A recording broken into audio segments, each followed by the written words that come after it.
Hello everyone, and welcome to this video where I'll be sharing my experience with building the HK Model B-17G 1/48 scale.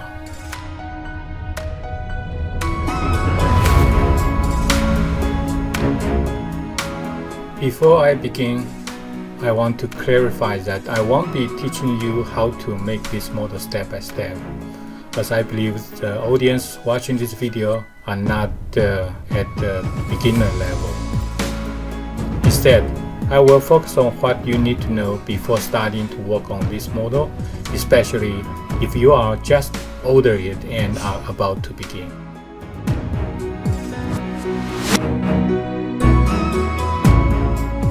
So, if I had the chance to do these kits again, what things should I pay attention to that I didn't encounter the first time, and what things will I do differently?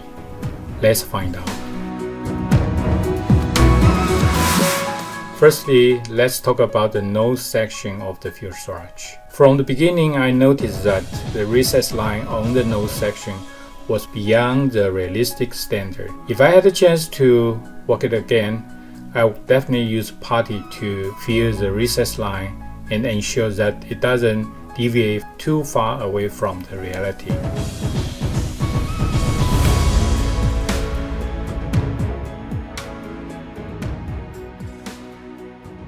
Moving on to the second reminder, the airplane has 4 engines, each equipped with Wright Cyclone R1820-97 Radial 9 engine.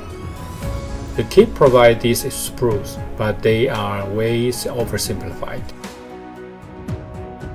If I had the chance to work on it again, I might order an aftermarket kit, which I found many on eBay. These kits will help present the turbo supercharged engine in great detail, making them much more simpler or similar to the radial engine on the B-17 bomber. Lastly, HK Model pays great attention to the level of detail in their kits. So when we purchase their kits at such a high price, we should make sure to utilize these strengths in our assembly process. The riveting detail and the panel line on the airplane's fuselage are clearly visible and accurately spaced, which is a testament to HK Model attention to detail. Adding some more oil stain or weathering effect to the surface of model to make it more realistic is not a difficult task to accomplish in the next step. If you want to go beyond the above two aspects and achieve an even higher level of realism, then you will need to invest a significant amount of additional effort.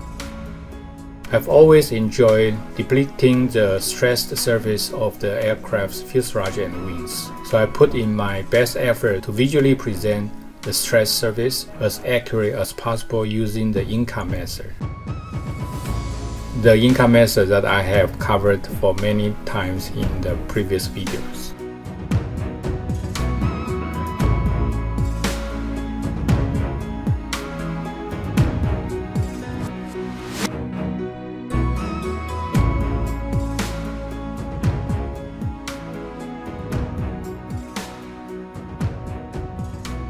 Finally, if I had the opportunity to build a B-17 model again, I will remember the 3 reminders. Additionally, I will consider using the bare metal finish to create a new and interesting possibilities.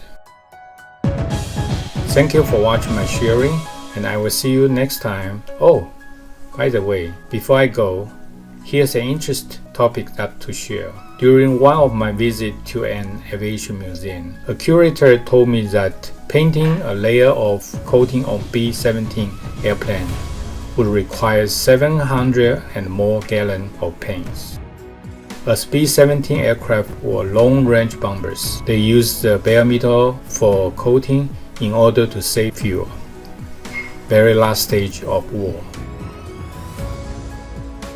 Bye bye.